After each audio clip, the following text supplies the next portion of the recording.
Hello Raju बेटा। हाँ matron चाची। जब कलकत्ता से आओगे हमारे आश्रम के लिए 25 कंबल ला सकते हो ना? क्या हुआ राजू, कुछ सुनाई नहीं देता क्या? हाँ कुछ सुनाई नहीं दे रहा, जरा जोर से बोलिए। कलकत्ता से आते समय कंबल लेकर आ सकते हो 25। कौन सी चीज? अरे कंबल। हेलो कंबल कंबल। हाँ हेलो हेलो कंबल हेलो कंबल कंबल हेलो हेलो कंबल। Hello. Back then, a weak signal could save you from work, drama, and even your aunt's shopping list. But the Department of Telecommunications has other plans. The department has recently released the draft National Telecom Policy that aims to make India a global leader in telecommunications by using technologies like 5G, 6G, AI, the Internet of Things, quantum communications, and satellite networks. It replaces the National Digital Communications Policy of 2018.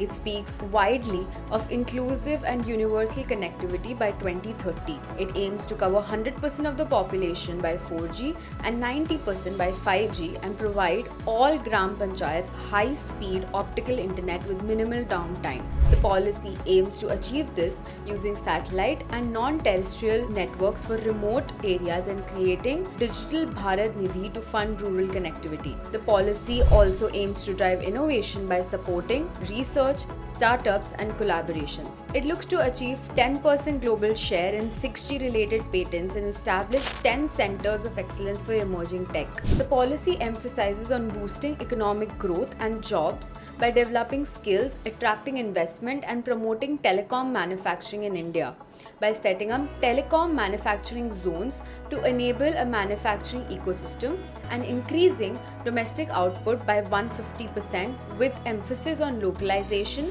and design-led manufacturing. The policy wants to create secure and trusted telecom ecosystem by strengthening cybersecurity, promoting safe practices, and ensuring network resilience by establishing National Telecom SafeNet and aiming at 50% reduction in cyber incident response time. The policy further aims to simplify telecom access and foster an inclusive ecosystem to improve quality of life and support business growth by reducing grievance redressal and service approval times and implement unified portals for complaints and information. So, next time your aunt asks for blankets, sorry, no excuses, because now the signal's hopefully clear.